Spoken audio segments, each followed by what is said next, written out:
15. Dice el versículo 15, hermanas. Por esto Cristo es mediador del nuevo pacto, para que los llamados reciban la herencia eterna prometida ahora que Él ha muerto, para liberarlos de los pecados cometidos bajo el primer pacto. Hermana, al intervenir en nuestro destino, al purificarnos y entregar su vida a Cristo, se hizo mediador, intermediario o intercesor de los que son llamados por Dios para recibir la herencia de lo eterno. El pacto antiguo fue sellado por la muerte de Cristo. Como todos lo sabemos, ¿verdad? Al morir Él, ese pacto fue sellado para que pudiera operar el nuevo pacto y librarnos del castigo justo al que nos sometíamos por el primer pacto. O sea, un castigo muy duro, muy fuerte en el primer pacto. Levítico está cargado de la justicia que acompañaba a cualquier acto de indecencia, inmoralidad o pecado. Pero ahora, bajo el nuevo pacto, la gracia opera sobre nuestra naturaleza para conducirnos a Dios. O sea, a través del nuevo pacto nos conduce a Dios, hermanos. Así que aprovechemos este nuevo pacto que nos ha dejado Dios para poder llegar a él.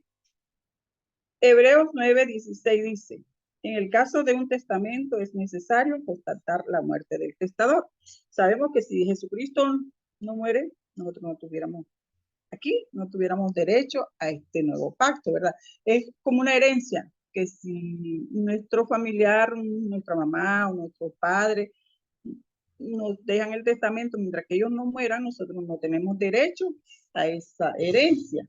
Al morir Cristo, todos tenemos derecho a esa herencia. Es una herencia que usted recibe sin condiciones, sin discusiones, porque a veces entre la herencia familiar pueden ocurrir estas cosas, porque uno quiere más, el otro quiere menos, pero aquí no, aquí al morir Cristo todos tenemos derecho a esa herencia. El nuevo pacto solo podía estar vigente cuando el testador, aquel a quien se le había dado la promesa, muriera y ahora por su muerte se ha hecho efectivo. O sea, ya es efectivo, ¿verdad? Porque sabemos que Cristo murió y se hizo efectivo esa herencia. O sea, al morir resucitó, ya nosotros tenemos derecho a esa herencia, de compartirla. Él la dejó para el mundo entero, no la dejó para 4 ni 5 personas, la dejó para todo aquel que la quiera recibir.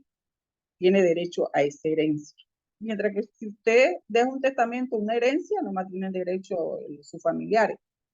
Cristo no fue así, ¿verdad? Vemos que Cristo la dejó para el mundo entero, para todo aquel que la quiera recibir, hermano. Entonces, aprovechemos esa herencia, no dejemos que esa herencia se nos escape y compartámosla con todos aquellos que podamos, ¿verdad? Que es la vida eterna, que Cristo murió por nosotros, que su sangre nos limpia de pecados.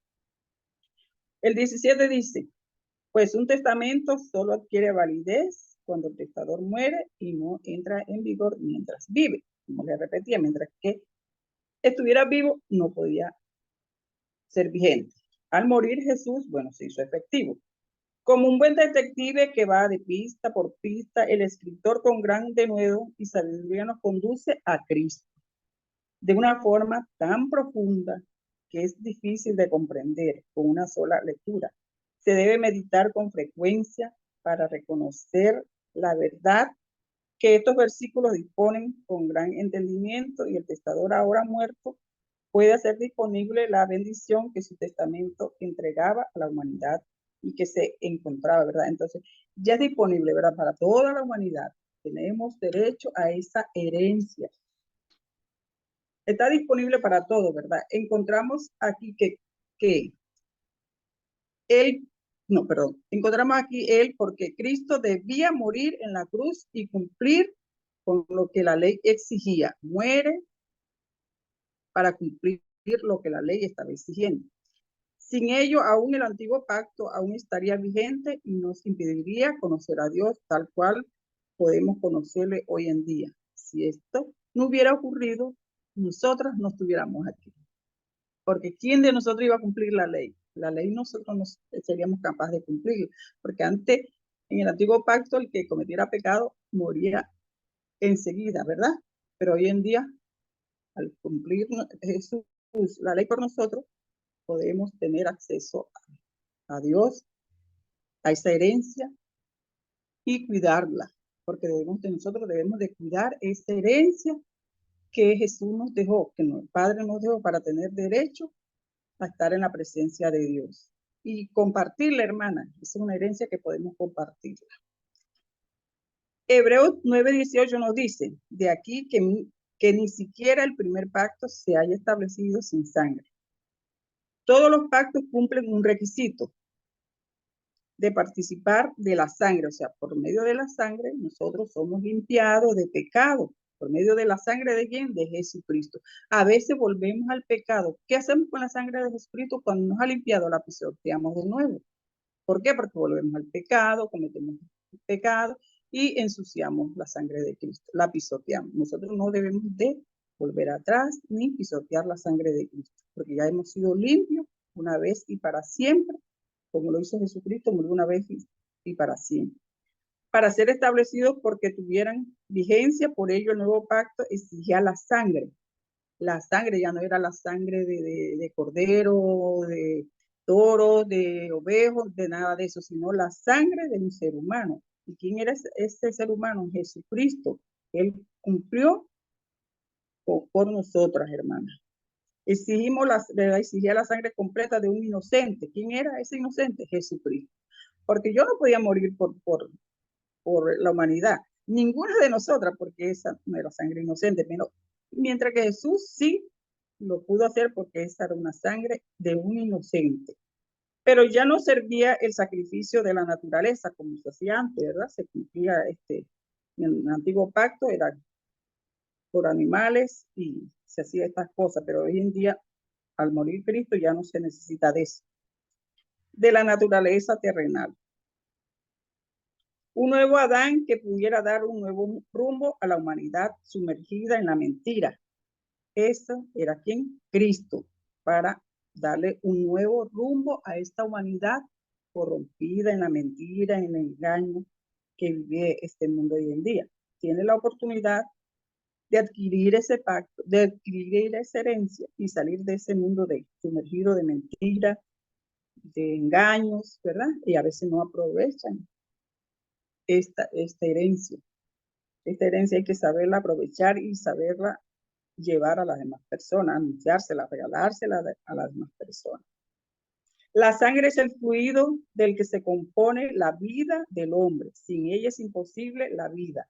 Si ella falta en alguna parte u órgano, este muere o falla, ¿verdad? Sabemos que si la sangre del corazón no le llegó, ¿qué pasó a la persona? Se murió. O si una hemorragia, se murió la persona. ¿Por qué? Porque eso le da vida. Entonces, la sangre de Cristo nos da a nosotros, nos dio vida a nosotras, hermanos. Entonces, por eso debemos de mantener esa sangre cuidada, ¿verdad? No pisotearla. Por lo tanto, es nuestra sangre el componente del que se compone la vida terrenal del hombre. Un componente que es en su gran mayoría agua de vida, hermana. Es agua de vida que fluye por el cauce sanguíneo del hombre. Lo encontramos en Levítico 17:11, que dice lo siguiente: porque la vida de la carne en la sangre está, y yo los ha dado para hacer expiación sobre el altar por vuestras almas, y la misma sangre hará expiación de las personas, hermanas. Entonces, la sangre de Cristo fue la que hizo expiación por nosotros, ¿verdad? Nos limpió del pecado, nos dio esa herencia. Entonces, hermanas, nosotros debemos de compartir esa herencia que va a llevar a muchos a ser salvos también, a tenerla, a adquirirla, hermano.